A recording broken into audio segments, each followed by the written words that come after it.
పరలోకమందు గాని భూమి మీద గాని భూమి క్రింద గాని ఆ గ్రంథమును విప్పుటకైనను చూచుటకైనను ఎవనికి శక్తి లేకపోయెను. ఆ గ్రంథము విప్పుటకైనను చూచుటకైనను యోగ్యుడైన ఎవడును కనబడనందున నేను బహుగా ఏడ్చుచూ ఉండగా. ఒక పాయింట్ ఎక్కువ తగ్గించమ్మా, ఒక్క పాయింట్ ఎక్కువ తగ్గించు, జస్ట్ ఒక్క point. Thank you Jesus, thank you lord, it's enough. ఆ గ్రంథమును చూచుటకైనను విప్పుటకైనను యోగ్యుడైన వాడెవడును కనబడునందున నేను బహుగా ఏడ్చుచుండగా. ఆ పెద్దలలో ఒకడు, ఏడవకము, ఇదిగో దావీదునకు చిగురైన యూదా గోత్రపు సింహము 7 ముద్రలను తీసి ఆ గ్రంథము విప్పుటకై జయము పొందెనని నాతో చెప్పెను. తలలు వంచండి, ప్రార్థన చేసుకుందాం. ఇంకెక్కడ మార్చేద్దామా ప్లీజ్? ఇప్పుడు ఎందుకు మార్చేసావు? కొంచెం మార్చేసావు, మళ్ళీ కొంచెం బేస్మెంట్, మళ్ళీ ట్రిపుల్ పెట్టు, మళ్ళీ ఒకసారి కంట్రోల్ చేసుకో. ఎక్కడ కూడా మార్చద్దు, ఐ రిక్వెస్ట్ యూ ప్లీజ్. ఎక్కడ కూడా డిస్టర్బ్ చేయొద్దు. కొంచెం హెల్ప్ చేసి పెట్టు మా మహి. ఈ ప్రార్థన చేసుకుందాం. ప్రేమగల మా తండ్రి, నీకు వందనాలు. నేను నలుదిక్కుల దురాత్మ సంబంధమైన చీకటి శక్తుల క్రియలను యేసు క్రీస్తు నామములో కట్టి లయపరుస్తున్నాను. దేవుని శక్తిని విడుదల చేస్తున్నాను. వాక్ ప్రత్యక్షతను విడుదల చేస్తున్నాను. దేవుని భయాన్ని విడుదల చేస్తున్నాను. వాక్యం వెళ్ళేటప్పుడు తోడునే అక్కడ వెలుగు కలుగునని రాయబడింది. ఈ రాత్రి ఈ వాక్యం వెళ్ళడుగుతూ ఉండగా వెలుగు కలుగునుగాక, వెలుగు కలుగునుగాక, వెలుగు కలుగునుగాక. మీ ప్రత్యక్షతని బిడ్డలకు దయచేయమని కోరుకుంటూ యేసు క్రీస్తు నామంలో ప్రార్థన చేసి వేడు.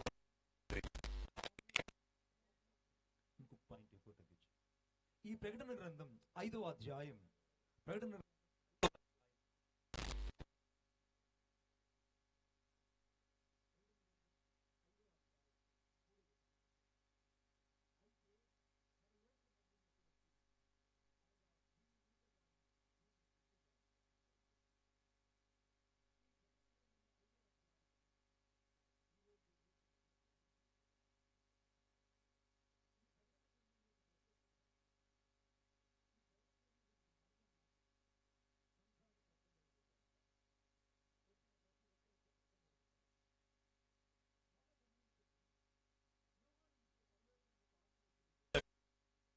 పరలోకము సింహాసనాసీనుడైనటువంటి దేవుడు కూర్చుని ఉన్నాడు. అటువైపునేమో ఒక గ్రంథము ఒకడు ఉంది. ఆ గ్రంథము లోపట వెలుపట ముద్రలు కలిగి ఉన్నది. లోపట వెలుపట కన్నులు కలిగి ఉన్నది. ఆ గ్రంథాన్ని విప్పడానికైనను చదవడానికైనను ఎవనికి యోగ్యము లేదు.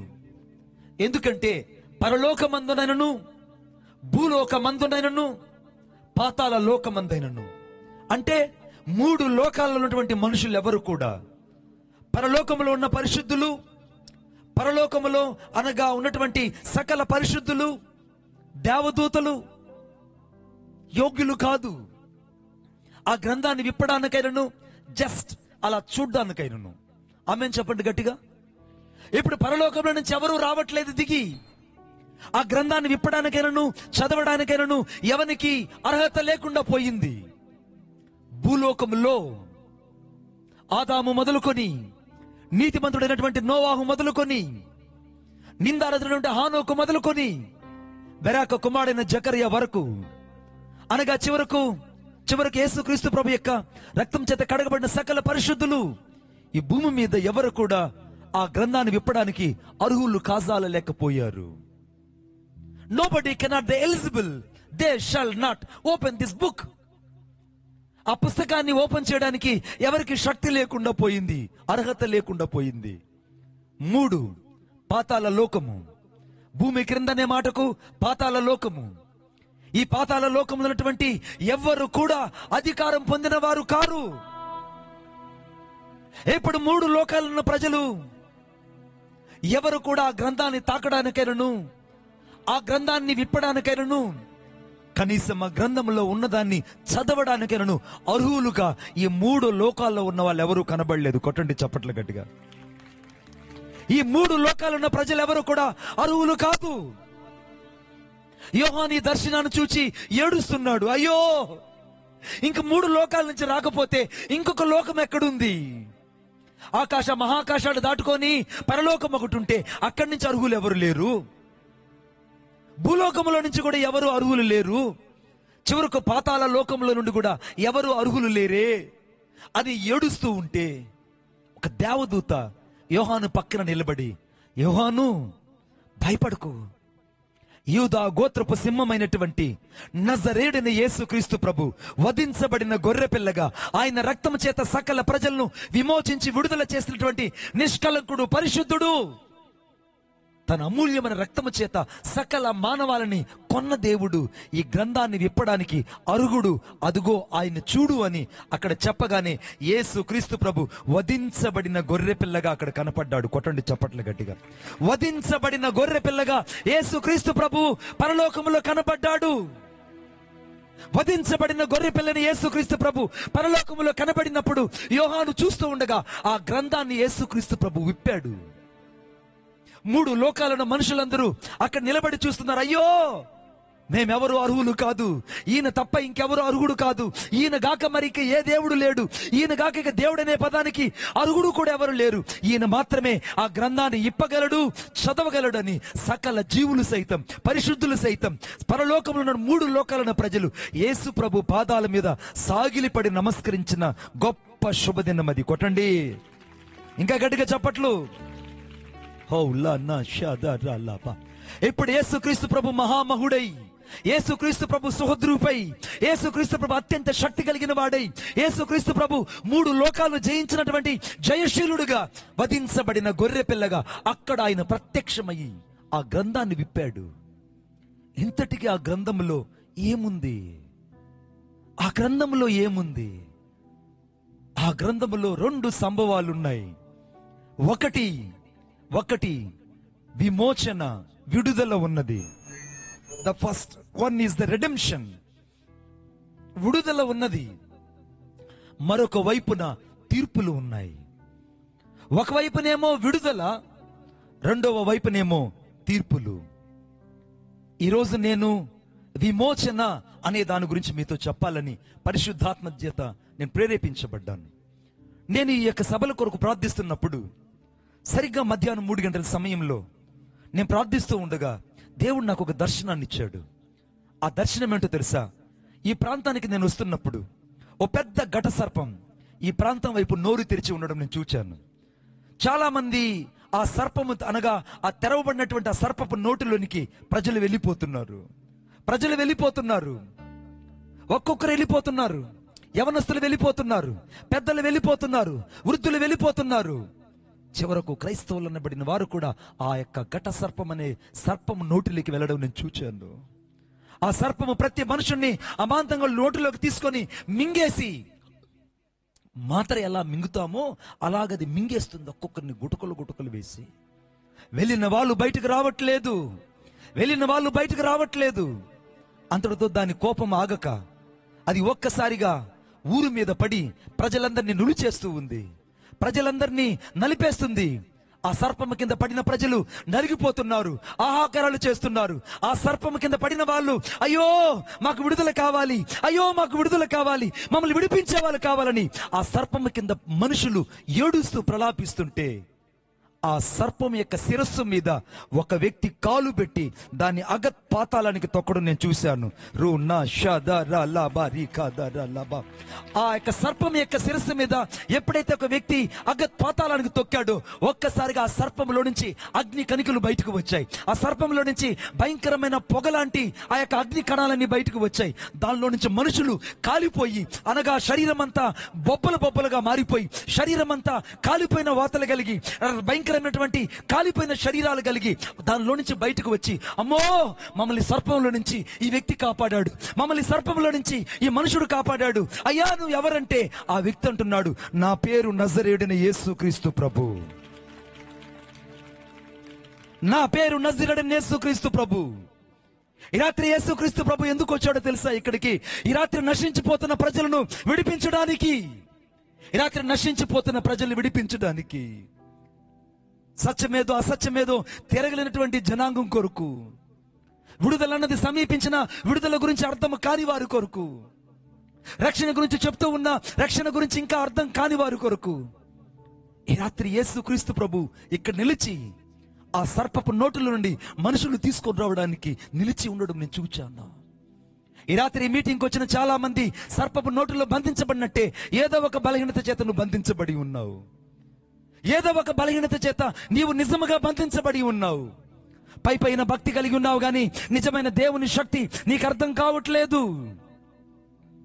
పైన భక్తి కలిగిన జీవితం కలిగి ఉన్నావు కానీ నిజమైనటువంటి దేవుని శక్తి అర్థము కాని జీవితమే ఉంది నీది.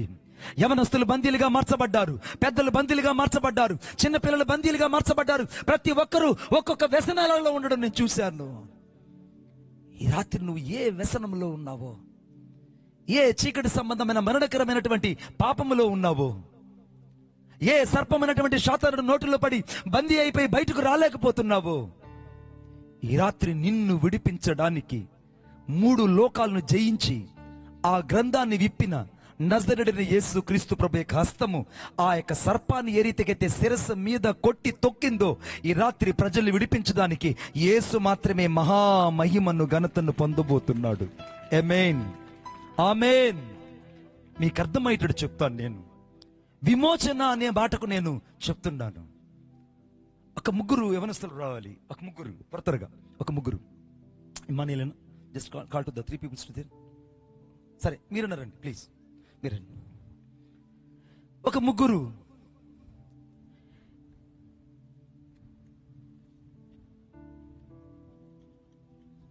ఈ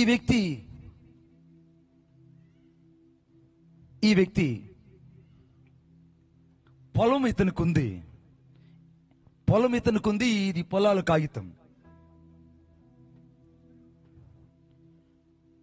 ఇతనికున్న పరిస్థితులను బట్టి, ఇతనుకున్న పేదరికాన్ని బట్టి, ఇతనుకున్న అప్పులను బట్టి నా పొలాన్ని అమ్ముకోవాలని తన పొలాన్ని ఒక వ్యక్తికి అమ్మేశాడు.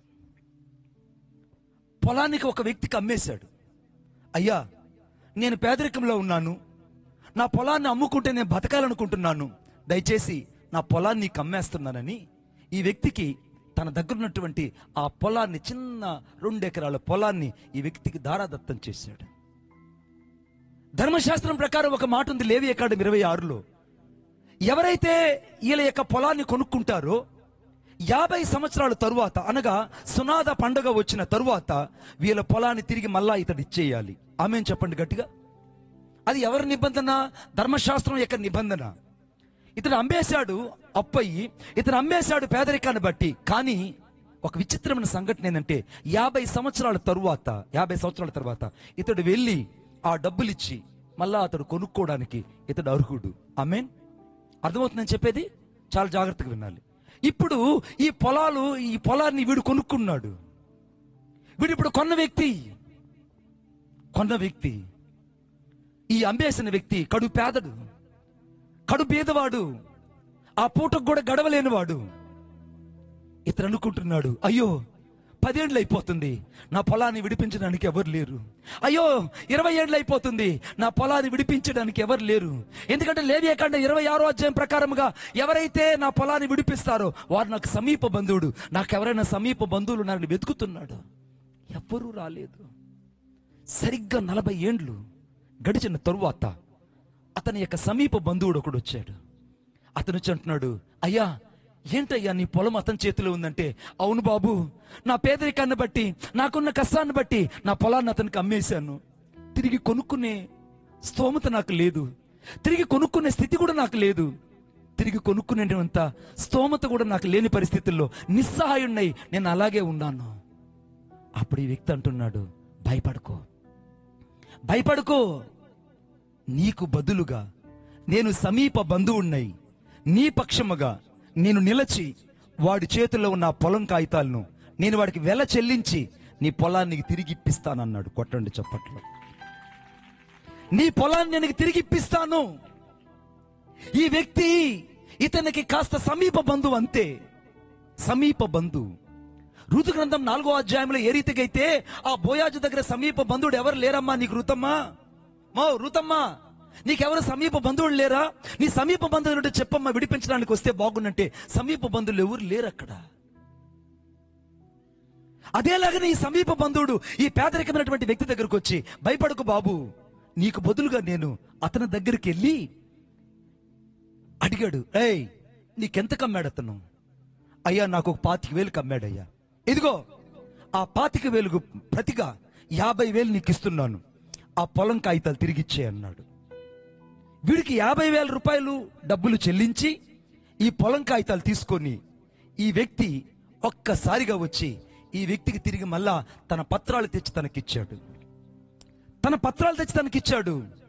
ఈ వ్యక్తి ఏడుస్తూ, అయ్యా, నాకు సమీప బంధుడై నా పక్షంగా నిలబడి నేను చేయాల్సిన పనిని నా దగ్గర నుంచి ప్రతిఫలం ఆశించకుండా నువ్వు ఉచితంగా చేశావు, నీకెప్పటికీ నేను రుణపడి ఉంటానని ఒక్కసారిగా మోకరించి అతని పాదాలు పట్టుకున్నాడు. కొట్టండి చప్పట్లు.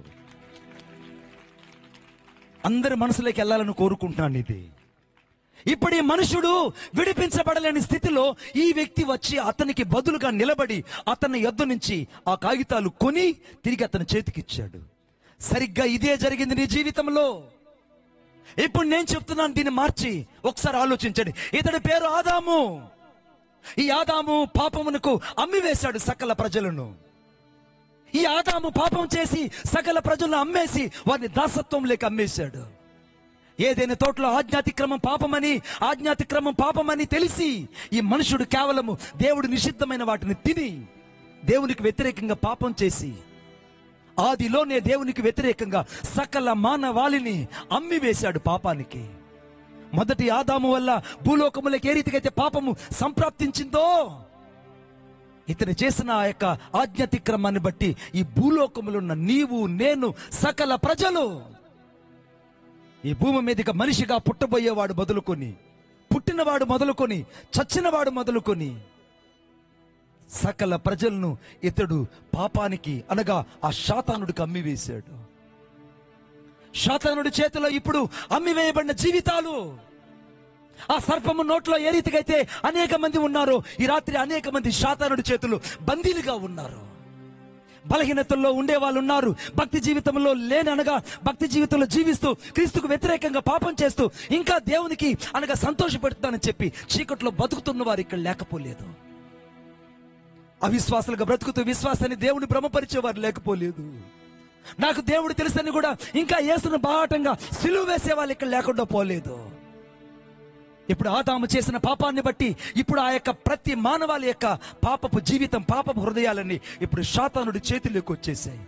ఇప్పుడు భూలోకం అధికారం అంతా శాతానుడి చేతిలో ఉంది. సకల మానవుల యొక్క అధికారం అంతా శాతానుడి చేతిలో ఉంది. సకల మానవుల యొక్క విమోచన యావత్తు ఈ మనుషుడి చేతిలో ఉంది. నీవు నేను శాతానుడికి బానిసలుగా ఉన్నప్పుడు, నీవు నేను శాతానుడి చేతిలో బందీగా ఉన్నప్పుడు, నీవు నేను శాతానుడి చేతిలో నిస్సహాయాలుగా ఉన్నప్పుడు విడిపించడానికి ఎవరూ రాలేదు. But nobody cannot and comes and not the deliverance from the devil. ఏ మనుషుడు వచ్చి ఇతని చేతుల నుంచి విడిపించడానికి సాహసించలేదు. చివరికి అమ్మి వేసిన వాడు అంటున్నాడు, అయ్యో, నేను అమ్మేసింది వాస్తవమే, కానీ ఇప్పుడు తిరిగి నేను సంపాదించలేకపోతున్నాను. నా ఆధ్యాత్మికమని బట్టి మనుషులు నేను ఏదైనా తోటలో పాపానికి అమ్మి వేశాను. సకల మానవులను పాపమునకు దాస్యానికి తీసుకెళ్లిపోయారు. చీకట్లో మేడఛాయల్లో కూర్చున్న మనుషులకు ఇప్పుడు వెలుగు లేకుండా పోయింది. వారు శాతాను చేతుల్లో బందీలు అయిపోయారు. నేను విడిపించలేను, నిస్సహాయుణ్ణి అని ఏడుస్తుంటే నా ప్రభు అయిన యేసయ్య కడపటి ఆదాముగా ఇక్కడ నిలబడి ఆదాము చేసిన పాపానికి ప్రతిగా, ఆదాముకు బదులుగా ఆయన సిలువ మానులకి వెళ్ళి ఒక్కసారిగా శాతానుడి దగ్గరికి వెళ్ళి ఈ సకల మానవాళి కొరకై చిందించి రక్తము మనుషులందరినీ విడిపించి చెరగా కొనిపోయి వాడి చేతిలో ఉన్న పత్రాలను అనగా దాస్యపు పత్రాలను వాడి చేతిలో నుంచి లాక్కొని రక్తమిచ్చి వెల ఇచ్చి కొని తిరిగి మరలా ఆదాము చేతికి అనగా మనుషుల చేతికి జీవితాలను ఇచ్చినట్టే యేసు ఈ రాత్రి సకల ప్రజల్ని విడిపించాడు. హో లా షా దా రా లా బా రి కా దా రా లా బా.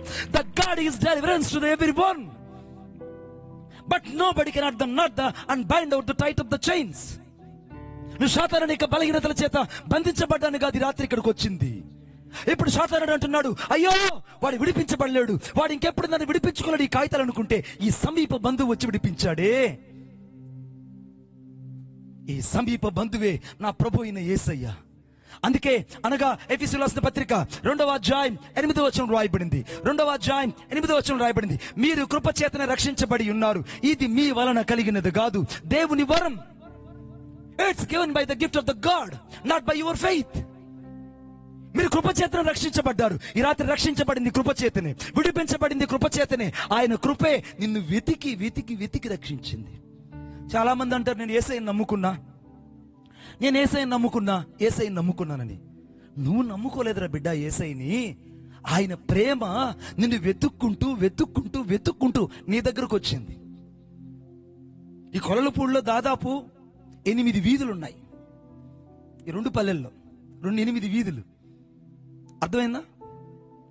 10th క్లాస్ దాకా స్కూల్ ఒకటి ఉంది, 2 ఎలిమెంటరీ స్కూళ్ళు ఉన్నాయి, 2 బాలబడి స్కూళ్ళు ఉన్నాయి. అర్థమవుతుందా?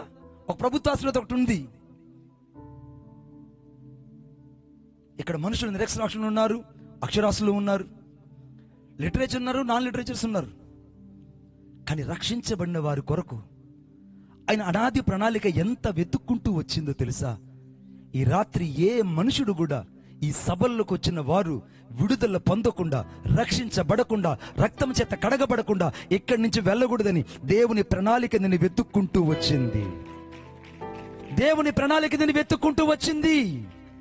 కనుకనే ఆయన ప్రేమ నిన్ను వెతుకుతూ వెతుకుతూ వచ్చింది. ఈ రాత్రి నా యేసయ్య ఎంతగా నీ కొరకై తను తాను అప్పగించుకున్నాడో తెలుసా? ఇప్పుడు ఆయన విమోచించాడు సమీప బంధువుడై. ఏ మూల్యము ఆదాము దగ్గర నుంచి ఆశించకుండా, ఏ మూల్యము ఆ పేదవాడి దగ్గర నుంచి ఆశించకుండా, ఆయన ఏ రీతిగా అయితే తన్ను తాను రిక్తునుగా చేసుకొని సకల మానవాళి కొరకు రక్తము కార్చి ప్రాణం పెట్టి సకల మనుషులను విమోచించాడు. ఈ రాత్రి వెళ్ళ పెట్టకనే, క్రయధనము చెల్లించకనే, ఏ మూల్యము చెల్లించకనే యేసయ్య ప్రేమ నిన్ను నన్ను, పాపములో ఉన్న నన్ను నిన్ను వెతుక్కుంటూ ఆయన రక్తముతో కడిగి శుద్ధీకరించి రక్షణ అనుగ్రహించి జీవితాన్ని అనుగ్రహించి ఈరోజు సమాజంలో నీకు నాకు ఇంత విలువ అనుగ్రహించబడిందంటే కేవలం అది సమీప బంధువైన నజరేయుడైన యేసుక్రీస్తు ప్రభువును బట్టి. ఆయన చేసిన ఉచితమైనటువంటి కృపే ఈ రాత్రి నీకు రక్షణ. ఇప్పుడు విమోచన అది విమోచన అంటే. ఈ విమోచన మొదటిది ఆత్మ సంబంధమైన విమోచన. రాసుకోండి, ఆత్మ విమోచన, the redemption of the spirit. ఆత్మ విమోచన. ఈ రాత్రి ఆత్మ విమోచన గురించి దేవుడు మాట్లాడాలని ఇష్టపడుతున్నాడు. నాతో పాటు చూడండి. అనగా గలతీయులు రాసిన పత్రిక 3వ అధ్యాయం 13వ వచనం. గలతీయులు రాసిన పత్రిక 3వ అధ్యాయం 13వ వచనం. ఆత్మను గూర్చిన వాగ్దానం విశ్వాసం వల్ల మనకు లభించినట్లు అబ్రహాము పొందిన ఆశీర్వచనం యేసుక్రీస్తు ద్వారా అన్ని జనులకు కలుగుటకై క్రీస్తు మన కోసము శాపమై మన ధర్మశాస్త్రము యొక్క శాపము నుండి విమోచించెను. విమోచన ఎక్కడ కలిగిందంటే మొదట ఆత్మలో కలిగింది. ఆత్మలో కలిగింది. మనుషుడు మొదట ఆత్మలో నుంచి విడిపించబడాలని, ఈ శరీరంలో నుంచి కాదు, మొదట ఆత్మలో నుంచి ఆత్మకు విడుదల కావాలని ఆయన మొదట ఆత్మ సంచ కరువుగా ఈ భూలోకానికి వచ్చి సకల మానవాల కొరకు క్రయధనం ఇవ్వకనే రక్తము కార్చి ప్రాణం పెట్టాడు. ఈ ఆత్మ విమోచన ఎంత గొప్పదో తెలుసా? అన్నిటికంటే గొప్పదే. ఈ శరీరం మట్టికి మందైపోతుంది, కానీ ఆత్మకు చావు లేదు. కానీ నిజంగా నీ ఆత్మ రక్షించబడిందా? ఆలోచించుడు. చాలా మంది అరుగుల మీద కూర్చొని వింటున్నారు, చాలా మంది ఊరి చెప్తాల మీద కూర్చొని వింటున్నారు, చాలా మంది ఊరి మిద్దల మీద కూర్చొని వింటున్నారు, చాలా మంది ఊరి చివర్ల బైకుల మీద కూర్చొని వింటున్నారు, చాలా మంది ఇక్కడికి వస్తే ఏం జరుగుతుందో చూద్దాం విడ్డూరమని వచ్చి అలాగా నిలబడి చూస్తున్నారు. మరి కొంతమంది ఇక్కడ రాకపోయినా పర్వాలేదు, నేను దూరంగా చూస్తున్నాను, నేను వేరే డినామినేషన్ చెందిన వ్యక్తిని, నాకు వింటే చాలనుకునే వాళ్ళు ఉన్నారు. ఈ రాత్రి నువ్వు ఎక్కడి నుంచి జరిగి ఈ వాక్యం వింటున్నా, ఎక్కడి నుంచి నీవు ఈ వాక్యం వింటున్నా, యేసు నిన్ను వెతికి రక్షించడానికి, నీ ఆత్మకు విమోచన దయచేసడానికి, నీ ఆత్మకు విడుదల దయచేయడానికి నా యేసు క్రీస్తు ప్రభు ఈ రాత్రి ఇక్కడికి వచ్చాడు. ఆయన పేరు నజరేయుడైన యేసు క్రీస్తు ప్రభు. నీ ఆత్మకు విడుదల కలగాలని, శరీరానికి కాదు. జాతస్యం మరణం ధ్రువం ధ్రువం అని రాయబడింది. చచ్చేవాడు ఎప్పుడైనా చస్తాడు, చచ్చేవాడు ఎప్పుడైనా చస్తాడు. కానీ చచ్చిన తర్వాత నీ జీవితం ఎలా ఉంటుంది ఎప్పుడైనా ఆలోచించావా? ఈ రాత్రి నీ ఆత్మకు రక్షణ లేకపోతే, నీకు రక్షణ అనేది నీ జీవితంలో లేకపోతే, రక్షించబడి నీ జీవితంలో యేసుక్రీస్తు రక్తం చేత కడగబడి ఇంకా పాపంలో జీవిస్తుంటే నీ ఆత్మకు విమోచన లేదు. కొంతమంది అంటారు, ఎవరు చూశారండి మణిబాబు గారు, చస్తే చచ్చాం పోతే పోయాం, గాలిలో ధూళి అనుకుంటారు. నువ్వు గాలి కాదు, ధూళి కాదు. నువ్వు గాలి కాదు, ధూళి కాదు. ఈ రాత్రి చాలా మంది యేసుక్రీస్తు ప్రభు గురించి అనేక రకాలుగా అనుకుంటున్నారేమో, కానీ నా బైబిల్ చెప్తుంది ఏమో తెలుసా? నశించిన జీవితాలను వెతికి రక్షించడానికి ఆయన ఈ భూలోకానికి వచ్చాడు.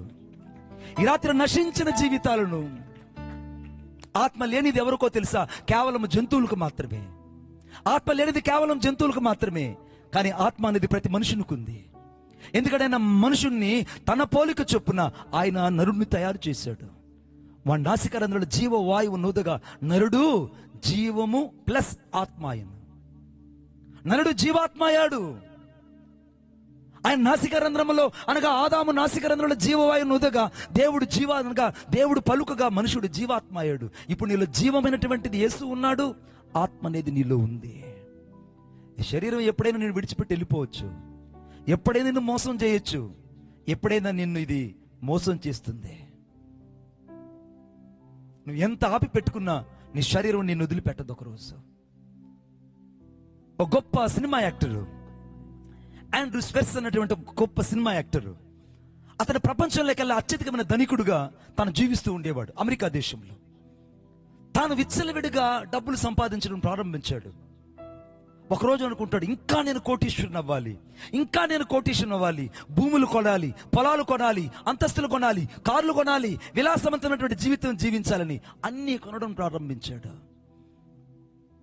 ఒకరోజు శాతానుడు అతని గదిలో నిలబడట, ఆండ్రూస్, నీకింకా నేను ఎక్కువ ఆస్తినిస్తాను, నాకు నువ్వు దాసుడవుతావా అని అడిగిందట. యథార్థంగా జరిగిన సంఘటన. ఇంకా నేను నీకు ఎక్కువగా ఆస్తినిస్తాను. I shall give to the more assets to in your life, but bow down to me and tie up to slaves to me.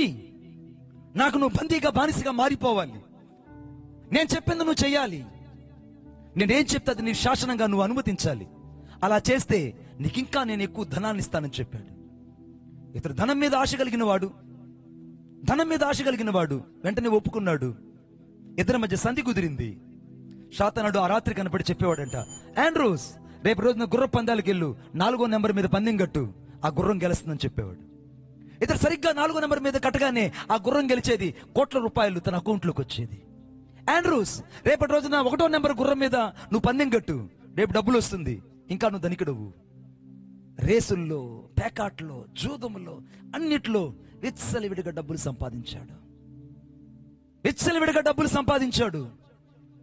ఓ, ఒకరు కాదు, ఇద్దరు కాదు, 4-5 పెళ్లిళ్ళు చేసుకున్నాడు. విలాసవంతమైన జీవితాన్ని జీవిస్తున్నాడు. ఈ రోజు వాడిన కారు రేపు వాడడం లేదు, ఈ రోజు ఉన్న ఇల్లు రేపు ఉండడం లేదు, ఈ రోజు నివసిస్తున్నటువంటి భవంతి రేపు ఉండడం లేదు. అంత విలాసవంతంగా ఆండ్రూస్ బతుకుతున్నాడు. ఒక రోజున అతనికి ఒక పెద్ద టీంలో అతనికి ఒక 10 కోట్ల రూపాయలు రాబోతుంది.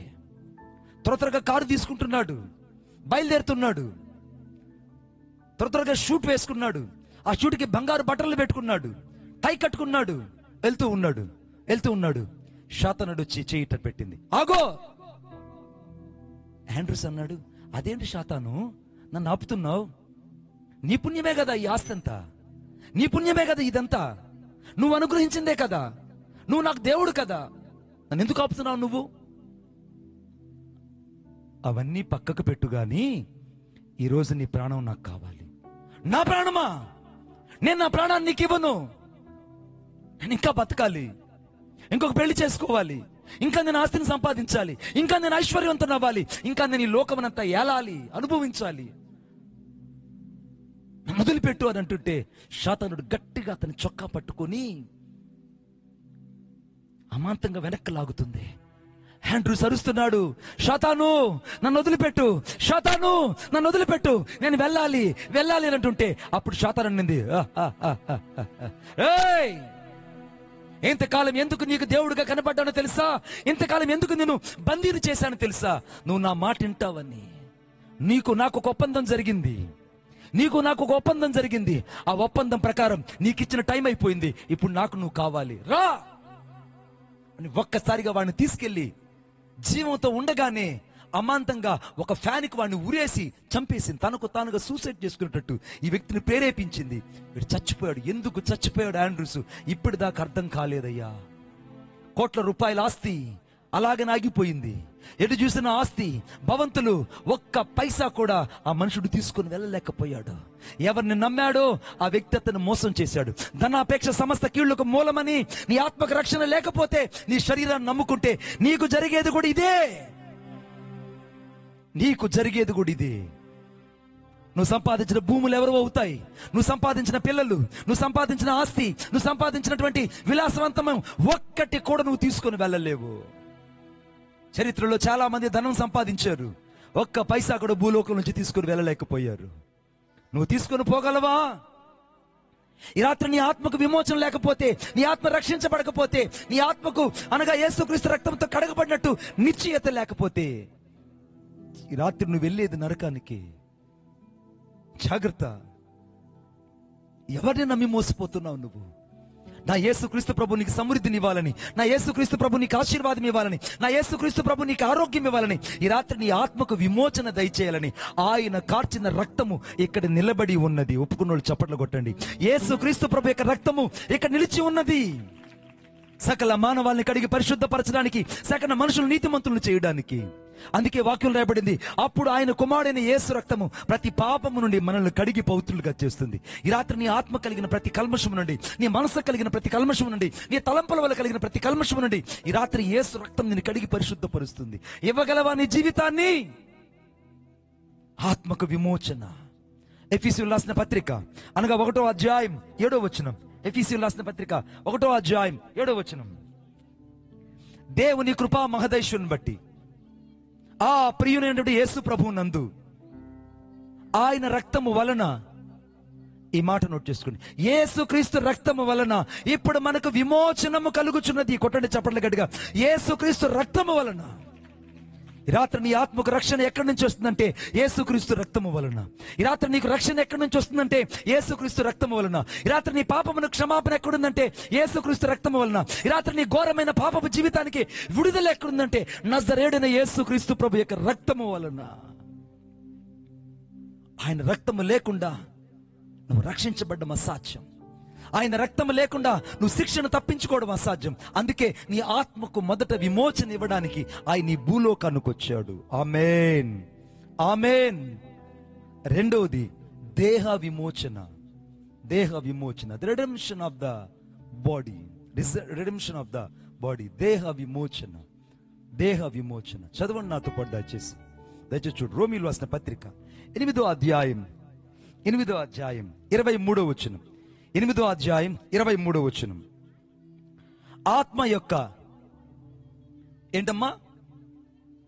మైక్ తీసుకుని చదవచ్చు కదా, ఎందుకు ఇట్లా బాధ పెట్టేది? చదువు తల్లి, చదువమ్మా.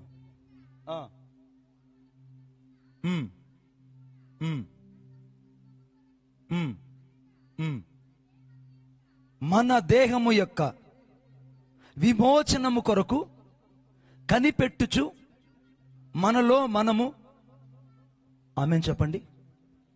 దేహ విమోచన కొరకు, ఈ శరీరంలో నుంచి విడుదల కొరకు. ఈ శరీరంలో నుంచి విడుదల ఎప్పుడు కలుగుతుందిరా భగవంతుడా? ఈ దేహంలో నుంచి నేను విమోచించబడితే కదా ఈ రోజు నాకు యేసుక్రీస్తు ప్రభు యొక్క పరలోక రాజ్యం నాకు దొరుకుతుంది. స్టీఫెన్ ఒక రోజున ఒక వ్యక్తి అడిగాడట, ఏమయ్యా పరలోక రాజ్యానికి ఎవరు పోతారు అని అంటే, అందరూ నేను పోతాను చేతులు పైకెత్తారు. ఆ వ్యక్తి అన్నాడట, పరలోక రాజ్యానికి ఎవరు పోతారో తెలుసా? చచ్చినోడు మాత్రమే పరలోక రాజ్యం పోతాడు. కొట్టండి చప్పట్లు గట్టిగా. బతుకుండే వాళ్ళు ఎవడు పోడు. నువ్వు చావాలి, నువ్వు భూ సంబంధంగా చావాలి. నీ శరీర సంబంధమైన క్రియలు చంపబడాలి, నీ శరీర సంబంధమైన ఆలోచనలు చంపబడాలి, నీ మస్తిష్కంలో ప్రతి విధమైన పాపపు చెర అన్నది యావత్తు చంపబడాలి. అందుకే అపోస్తలుడైన పౌలు అనగా రోమీయులకు 8వ అధ్యాయం 23వ వచనంలో, నేను ఈ దేహములో మూలుగుతున్నాను. ఎంతగా మూలుగుతున్నాడంటే అంతగా ఈ దేహంలో మూలుగుతున్నాడు. అయ్యో, నన్ను విడిపించేది ఎవరయ్యా ఈ దేహంలో నుంచి? ఈ దేహము నిత్యం నన్ను పాపానికి ప్రేరేపిస్తుంది. ఈ దేహం ఎప్పుడు నన్ను పాపానికి, వ్యసనానికి నన్ను తీసుకెళ్తుంది. ఒకప్పుడు నేను తాగుబోతున్నే, యేసయ్యను నమ్ముకున్న తర్వాత అప్పుడు కూడా నేను తాగుబోతున్నానని శాతానుడు చాలా లాగుతూ ఉంటుంది కొంతమందిని. నన్ను కదమ్మో, కొంతమందికి సినిమాలు చూసే అలవాటు ఉంటుంది. వాడికి ఇంకా అప్పుడు యేసుప్రభు నమ్ముకొని కూడా సినిమాల కోసం అప్పుడప్పుడు చూద్దామని వాడి దేహంలో నుంచి ఆ కోరికలు కలిగి సినిమాల వైపు తిరుగుతుంటాడు. కొంతమందికి దొంగతనాలు చేసే అలవాట్లు ఉంటాయి. యేసు ప్రభుని నమ్ముకొని కూడా చిన్న చిన్న దొంగతనాలు చేస్తుంటారు. చిన్న చిన్న దొంగతనాలు. హాస్పిటల్కి ఒకరిని తీసుకెళ్లారు. వాడు విషం తాగాడు. వాడు విషం తాగి గలగలగల కొట్టుకుంటున్నాడు రక్తం గక్కి. డాక్టర్ అడిగాడు, నాయనా నువ్వు ఎంత తాగావరా అని అడిగితే వాడు అన్నాడు, అయ్యా ఆ విషంలో 2 మూతలే తాగానయ్యా నేను అన్నాడు. ఎంత అన్నాడు? అది లీటర్ బాటిల్. ఇది థమ్సప్ తాగుతావే అట్టాటి లీటర్ బాటిల్. ఎంత తాగాడు? ఎంత చెప్పాడు వాడు? 2 మూతలే తాగారు అన్నాడు. డాక్టర్ అన్నాడు, నువ్వు మూత తాగినా విషమే. అర్థమైందా? 1/2 మూత తాగినా విషమే. నువ్వు తాగిందేంటి? విషము. నువ్వు నీ దేహంతో చేసిందేంటి? పాపము. ఈ పాపం వలన శిక్ష నువ్వు అనుభవిస్తున్నావు.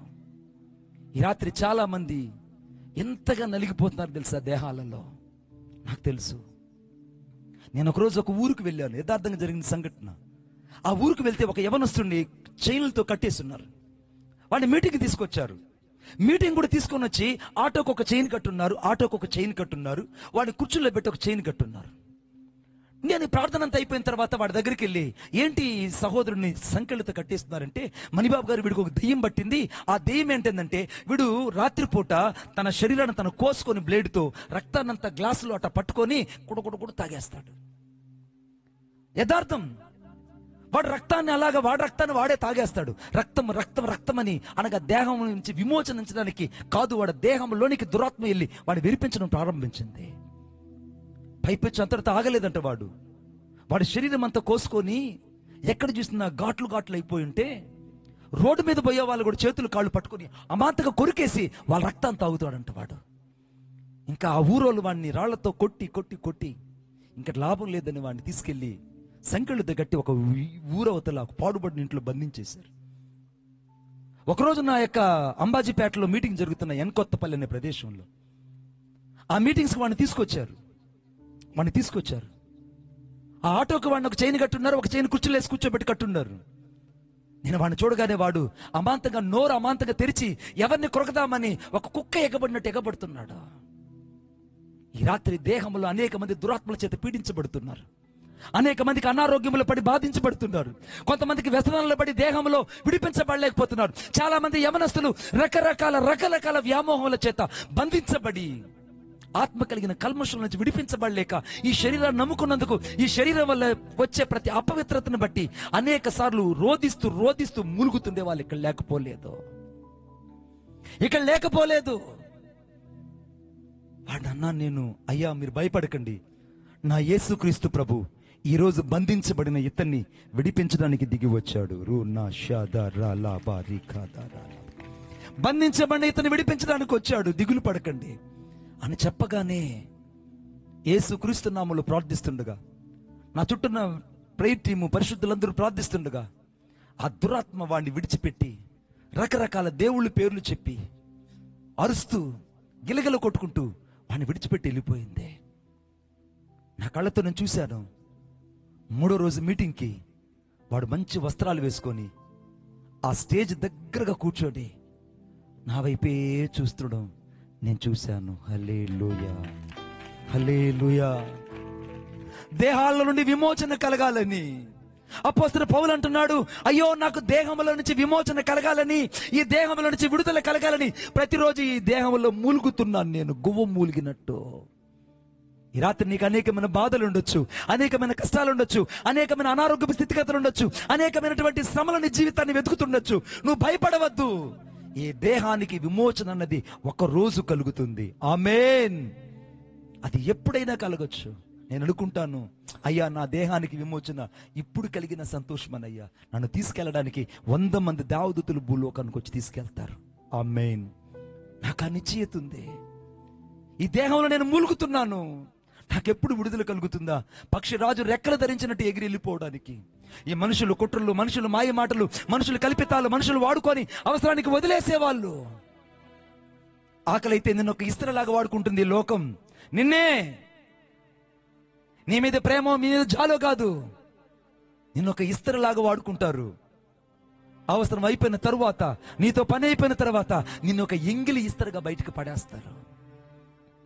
ఈ రాత్రి రక్త సంబంధుల చేత గాయపడిన వాళ్ళు, బంధువుల చేత వేధించబడిన వాళ్ళు, రక్త సంబంధుల చేత రాబంధుల్లాగా పీడిన వాళ్ళు అనేక మంది ఇక్కడికి వచ్చి ఉన్నారు.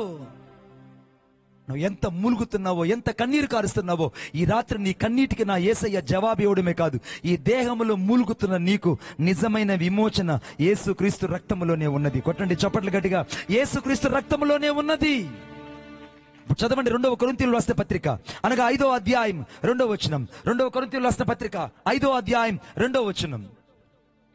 2 కొరింథీయులకు రాసిన పత్రిక 5వ అధ్యాయం 2వ వచనం. మనము గట్టిగా చదువు తల్లి. మనం దిగంబరులు కాక వస్త్రము ధరించుకున్న వారముగా కనబడుదుము. కాబట్టి పరలోకములో నుండి వచ్చు మన నివాసము ఈ శరీరం పైన ధరించుకున్న అపేక్షించుచు. ఆమేన్ చెప్పండి. ఇప్పుడు ఎక్కడి నుంచి మూలుగుతున్నాం మనము? ఆ పైనుంచి వచ్చేటువంటి ఆ మహిమా వస్త్రము, ఆ మహిమ కలిగినటువంటి ఆ శరీరము ఈ మూలుగుచున్న ఈ దేహం లేకొచ్చి ధరించుకోవాలని ఎదురు చూస్తున్నాం. మీకు అర్థమయ్యేటట్టు చెప్తాను నేను. స్పేస్కి వెళ్ళే వాళ్ళు, ఏం స్టీఫన్, స్పేస్కి వెళ్ళే వాళ్ళు షూట్లు ఎలా ఉంటాయంటే చాలా విచిత్రంగా ఉంటాయి. ఒక పెద్ద హెల్మెట్, అది గాజు హెల్మెట్, వాళ్ళు వేసుకున్నటువంటి షూటు చాలా బరువు, మీరు నమ్మరు, చాలా బరువు, దాదాపు ఒక 400 కేజీలు ఉంటుందంట. కొంచెం కూడా గాలి లోపలికి పోకూడదు. ఏ ఎయిర్, శూన్యంలో ఉన్న ఎయిర్ ఒక్కటి కూడా లోపలికి పోకుండా ఆ షూట్ యావత్తు అంత భద్రం చేయబడి ఉంటుంది. ఆ షూట్ వేసుకొని వాళ్ళు స్పేస్లో అంటే శూన్యంలో తిరిగి దాదాపు ఇప్పుడు కూడా 16 మంది పైన తిరుగుతున్నారు. 3 నెలలైంది వాళ్ళు వెళ్ళి. స్పేస్ ఎక్సెస్ అనేటువంటి ఒక పెద్ద న్యూమో వైక, ఆ న్యూమో వాహనం పైనుంది. ఇప్పుడు దాంట్లో మనుషుల పైన తిరుగుతూ ఆకాశంలో అన్ని రిపేర్లు చేస్తున్నారు. మీరు నమ్మండి నమ్మకపోండి. వాళ్ళు వేసుకున్న షూట్లు ఎలా ఉంటుందంటే చాలా శక్తివంతమైనవి. ఆ షూట్లు వేసుకొని వాళ్ళు అక్కడ పనిచేస్తారు. ఇప్పుడు ఆ షూట్ వేసుకొని వాడు మన కోళ్ళపూడికి వచ్చినాడు అనుకోండి, ఏమన్నా ఆ షూట్ వేసుకొని మన అక్కడికి వచ్చి మన ఊరికి వచ్చి మన కోళ్ళపూడిలో వీధులు నడుచుకుంటూ పోయాడు అనుకోండి, ఈ వీధిలో ఉన్న కుక్కలు వాడిని బతకనిస్తాయండి? చెప్పాలి గట్టిగా బతకనిస్తాయా? బతకనీవు. కుక్కలన్నీ వాడి మీద ఎగబడి వాడిని పీకు తినడం ప్రారంభిస్తాయి, కాలు చేయి పీకు తినేస్తాయి. ఇప్పుడు ఆ స్పేస్ షూట్ ఎక్కడి వరకు పరిమితం? అది ఆకాశం వరకే పరిమితం. భూలోకానికి వస్తే ఆ స్పేస్ షూట్ ఇక్కడ సరిపోదు. పోనీ ఒకవేళ మనలాగా వేసుకున్నటువంటి డ్రెస్ వేసుకొని ఆకాశంలోకి వెళ్ళి అక్కడ వెళ్ళి నేను నివసిస్తానంటే సెట్ అవుతుందండి? చెప్పాలి గట్టిగా, సెట్ అవుతుందా? మాడి 1 సెకండ్కి మసైపోయి బొగ్గుగా అయిపోతాం. కనీసం భూమి మీద కూడా రావడు. తెగిన గాలిపటి ఎట్లా గరగరగర తిరుగుతుంటుందో అటు శూన్యంలో ఇక్కడ కాదు, ఇంకా కోట్ల సంవత్సరాలు పైన నేను ఇంక తిరుగుతుంటావు, కుళ్ళిపోవు. అర్థమైందా? ఎక్కడెక్కడ నీ శరీరం అంతా కూడా పిచ్చిలు అయిపోతుంది అక్కడ. ఆ వాతావరణానికి 800 డిగ్రీల సెల్సియస్ ఉంటుందంట పైన టెంపరేచర్. అంటే ఈ శరీరము అక్కడ పనికిరాదు, అక్కడున్న దేహాలు కలిగిన వస్త్రాలు ఇక్కడ పనికిరావు. అదేలాగనే ఈ శరీరంతో మనం పరలోకానికి వెళ్ళలేం. కొట్టండి చప్పట్లు గట్టిగా. అర్థమవుతుంది? ఈ శరీరంతో పరలోకానికి వెళ్ళలేం. నువ్వు పరలోకానికి వెళ్ళాలంటే అక్కడి నుంచి వచ్చే వస్త్రాన్ని నువ్వు ధరించుకుంటేనే అక్కడికి వెళ్ళగలవు. ఇప్పుడు కొట్టండి చప్పట్లు గట్టిగా. అక్కడి నుంచి వచ్చే ఒక మహిమా దేహము ఈ శరీరానులోకి వెళితే, ఈ శరీరం నన్ను విడిచిపెట్టి వెళ్ళగానే ఈ ఆత్మ అలాగే నిలబడి ఉంటుంది. నిలబడగానే ఒక్కసారి ఆ మహిమా దేహము నన్ను ధరించుకోగానే అప్పుడు నేను పరలోకంకి వెళ్తా. నా శరీరం మట్టికి మన్నైపోతుంది, అది తిరిగి మళ్ళా గాలో ధూలో మారిపోతుంది.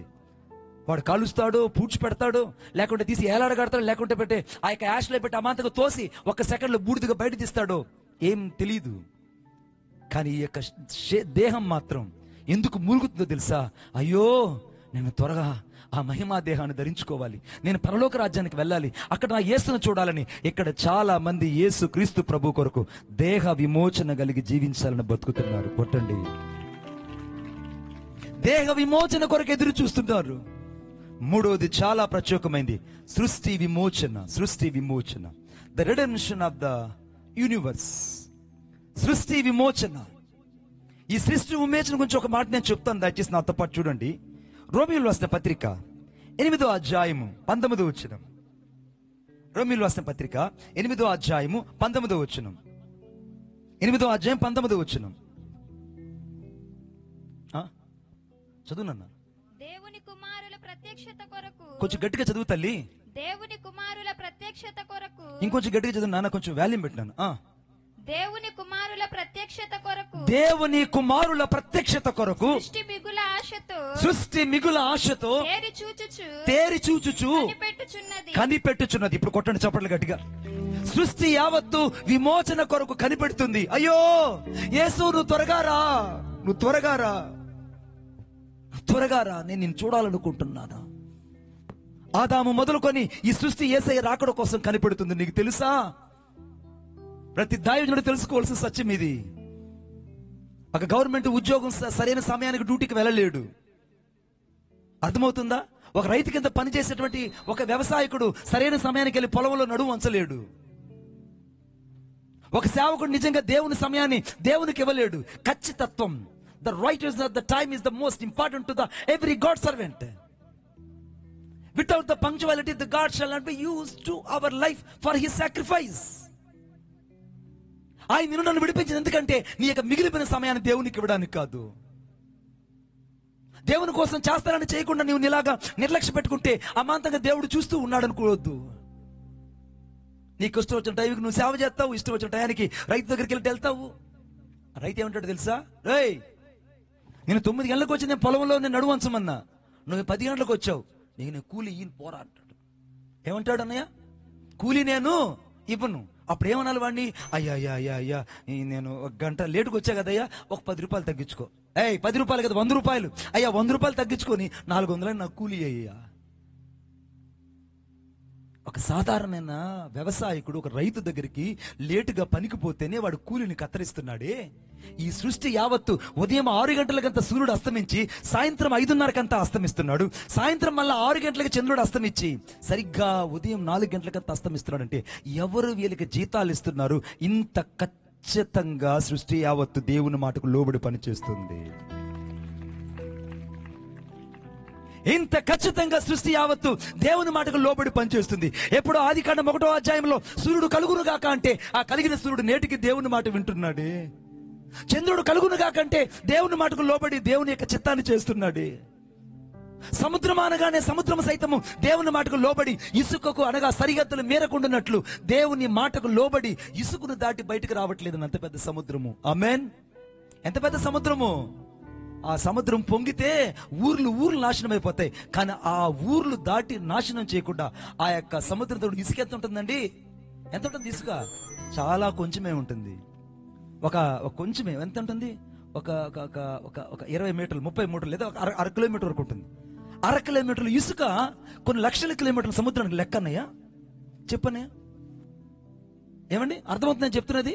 1/2 కిలోమీటర్ ఉన్నటువంటి ఇసుక అట్ట లేదా ఆనకట్ట కొన్ని లక్షల కిలోమీటర్లు ఉన్నటువంటి సముద్రానికి పెద్ద లెక్క.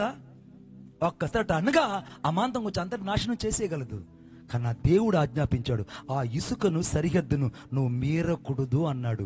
ఇప్పటికీ సముద్రం దేవుని మాటకు లోబడింది. సృష్టి యావత్తు ఇప్పుడు దేవుని మాటకు లోబడి దేవుని చిత్తాన్ని చేస్తుంటే ఈ మనిషి మాత్రం దేవుని చిత్తాన్ని చేయట్లేదు. సృష్టిని మర్చిపోయే దేవుడు సృష్టిలో ఉన్నటువంటి సమస్తాన్ని పూజిస్తున్నాడు. సృష్టికర్తను మర్చిపోయాడు ఈ మనిషి. నేను కూడా ఒకప్పుడు అలాగనే ఉన్నాను.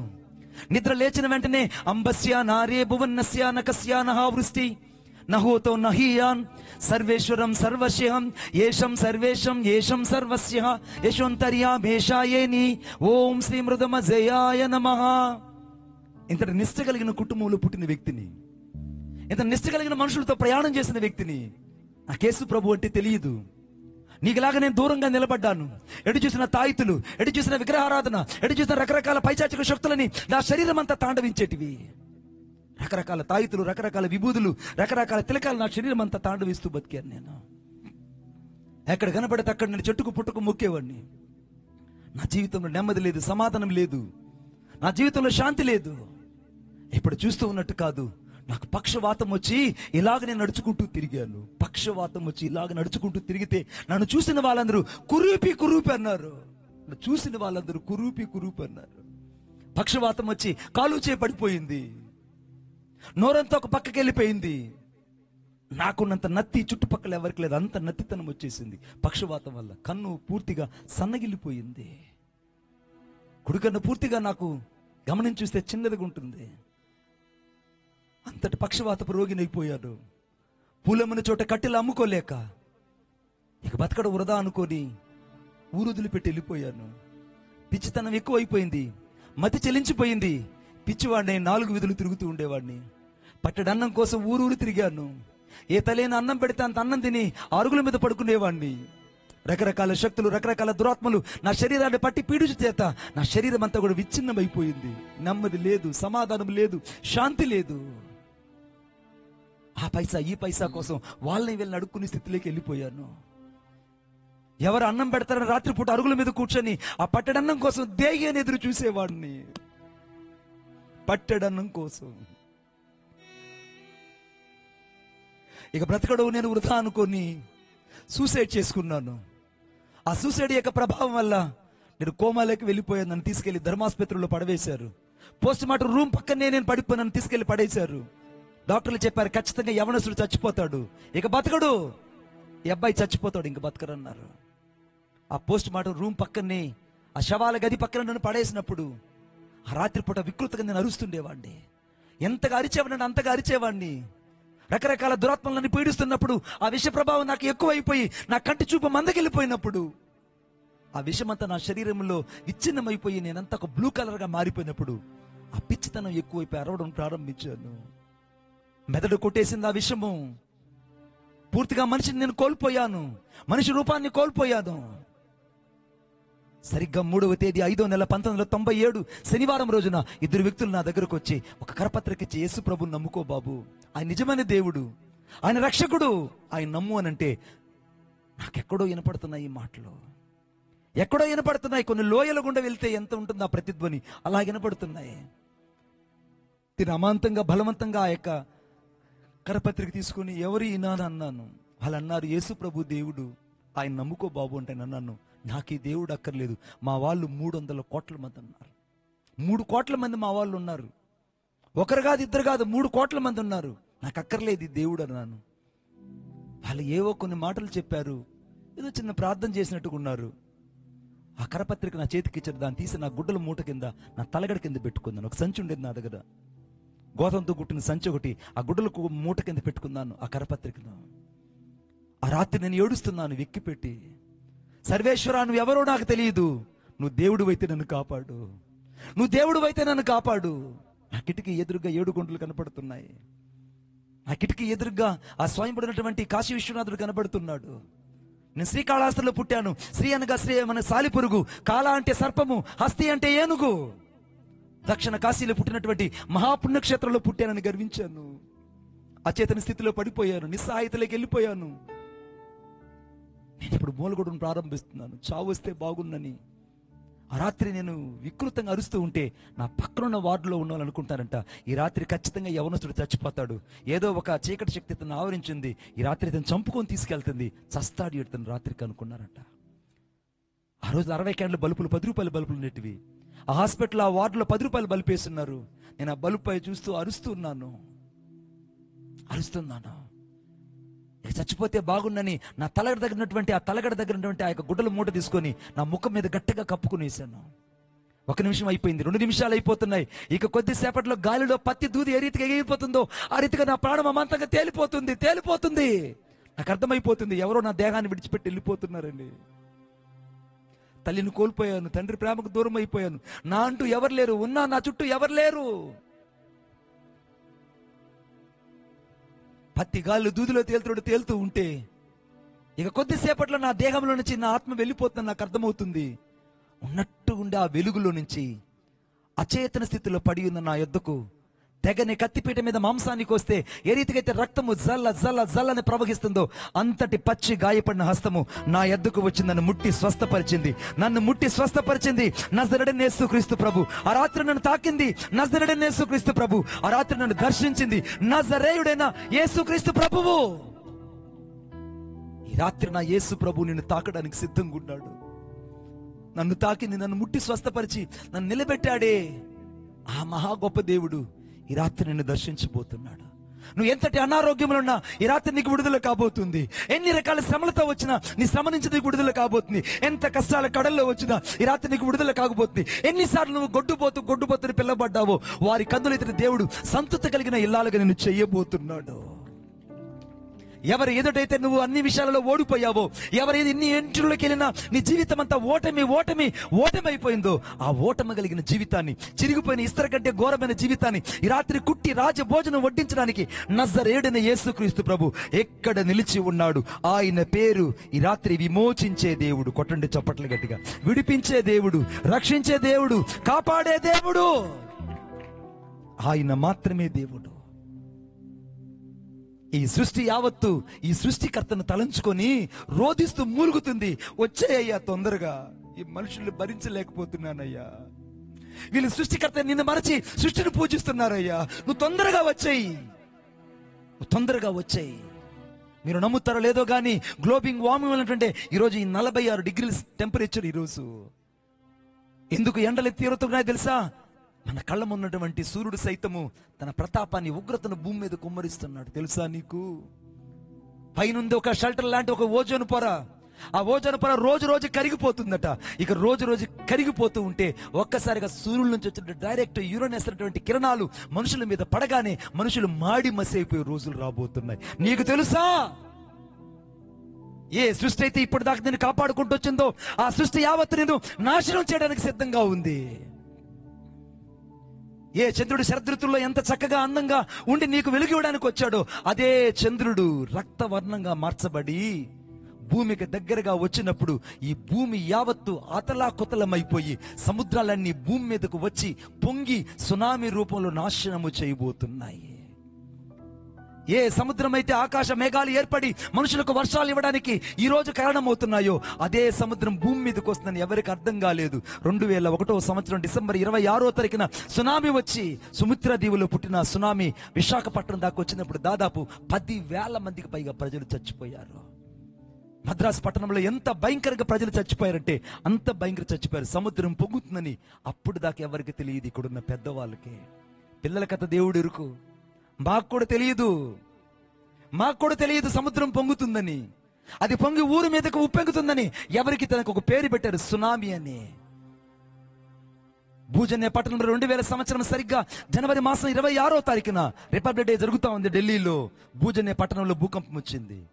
ఆ భూజన్య పట్టణంలో గుజరాత్ లో భూకంపం వచ్చినప్పుడు దాదాపు 1,00,000 మందికి పైగా ప్రజలు చచ్చిపోయారు.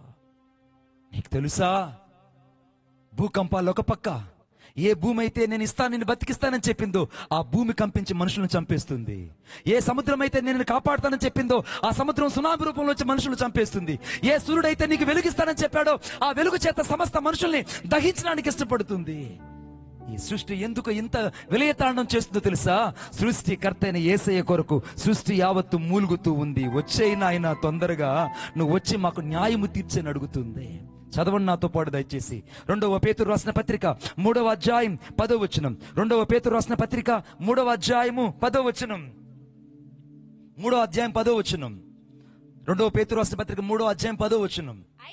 అయితే ప్రభువు దినము దొంగ వచ్చినట్లు వచ్చును.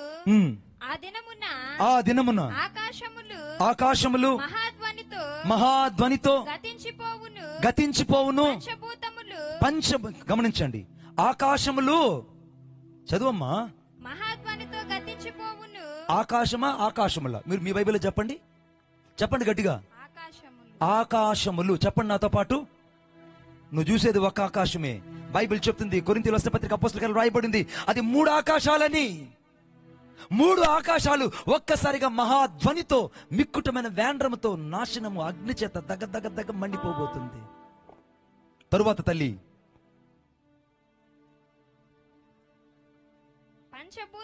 పంచభూతములు మిక్కుటమైన వేండ్రముతో లయమైపోవును. పంచభూతాలు, నీకు ఈ దాహం ఇస్తున్న ఈ పంచభూతాలు మిక్కుటమైన వేండ్రముతో నాశనం కాబోతున్నాయి. ఆ పంచభూతాలు ఏంటో తెలుసా? గాలి, నీరు, అగ్ని, భూమి, ఆకాశము. ఈ పంచభూతాలు మిక్కుటమైన వేండ్రముతో నాశనం కాబోతుంది. నీళ్లు సలసల కాగిపోబోతున్నాయి. అంతకంటే ఎక్కువగా ఆకాశం నుంచి నక్షత్రాలు జలజల రాలి భూమి మీద పడబోతున్నాయి. అగ్ని పర్వతాల బద్దలై మనుషుల్ని అలాగా నేల మట్టుకు కాల్చి బూడిద చేయబోతుంది. ఈ భూమి యావత్తు కంపించి భూకంపాలు వచ్చి సకల ప్రజలను ప్రాణంతో ఉండగానే మింగివేయబోతుంది. ఆకాశం మిక్కలమైన వేండ్రముతో ఒక్కసారిగా ఏ రీతిగా అయితే ఒక ఈ పెంకుటిల్లు ఊడి పడిపోతుందో ఆ రీతిగా పెచ్చులుగా ఊడి మనుషుల మీద పడి చంపేయబోతుంది. ఈ సృష్టి నిన్ను వదిలిపెట్టదు. ఓయ్, సృష్టి నిన్ను వదిలిపెట్టదు. ఈ సృష్టి చెప్తుంది, నేను సృష్టికర్త కొరకు మూలుగుతున్నానయ్యా, ఆ సృష్టికర్త విమోచన కొరకు ఎదురు చూస్తున్నానయ్యా. సృష్టికర్త నాకు చెప్పాడు, కలుగును గాకంటే కలిగిన నేను. ఇప్పుడు సృష్టికర్తను మరిచి మనుషులు సృష్టిని పూజిస్తుంటే ఈ సృష్టి నిన్ను వదిలిపెడుతుందా? ఆ వాక్యం రాయబడి చదువునా, పంచభూతాలు మిక్కుటమైన వేండ్రముతో లయమైపోవును, భూమియు దాని మీద కృత్యములు కాలిపోతాయి. కృత్యములు కాలిపోతాయి. మొదటిది గతించిపోతాయి, రెండోది లయమైపోతాయి, మూడోది కాలిపోతాయి. ఏ ఒక్కటి కూడా నేను వదలో. గతించిపోతుంది, లయమైపోతావు, కాలిపోతావు. ఇవన్నీ ఇట్లు లయమైపోయి నువ్వు గనుక ఆకాశములు రగులుకొని, ఒక్క ఆకాశం కాదు బిడ్డా, నా బైబిల్ చెప్తే సత్యము. ఒక్క ఆకాశం కాదు, ఆకాశాలు సైతం గడగడగడగడ వణికిపోయి మండుకుంటాయి. ఆకాశం మండుకుంటే మనుషులు బతుకుతారా? ఒక ఆకాశం కాదు, రెండు ఆకాశాలు కాదు, మూడు ఆకాశాలు మండుకొని రవులుకొని లయమైపోవునట్టు పంచభూతాల మహావేంద్రముతో కరిగిపోయి దేవుని దినపు రాకడ కొరకు కనిపెట్టుకునుచు దానిని ఆశతో అపేక్షిస్తూ ఈ సృష్టి యావత్తు దేవుని కొరకు కనిపెట్టుకుని మూలుగుతూ ఉంది. కొట్టండి చప్పట్లు. ఇప్పుడు నువ్వు చూస్తున్నటువంటి ఈ భూమి యావత్తు ఒకడు ఏ రీతికైతే ఈ మీటింగ్ ఎంత పట్టల అవతలకి మడత పెట్టేస్తాడో ఆ రీతిగా దేవుడు ఆకాశాన్ని మడత పెట్టి పక్కకు పెట్టేయబోతున్నాడు. ఎక్కడ చైర్స్ అన్ని తీసి అవతలకి ఎలా పెట్టేస్తామో సాయంత్రానికి, అదే రీతిగా దేవుడు సకల మనుషులు నలుగా పెరిగి అవతలు పెట్టేయబోతున్నాడు. ఎవడు తప్పించుకోలేడయ్యా. సృష్టి చెప్తుందయ్యా, సృష్టి విమోచకుడు కోసం కనిపెట్టుకుంటుంది. రాయ్యా తొందరగా వచ్చేయి. ఈ ఆత్మ విమోచన కొరకు కనిపెడుతుంది. ఆత్మకు రక్షణ లేకపోతే నువ్వు వెళ్ళేది నిత్య నరకాగ్నికి.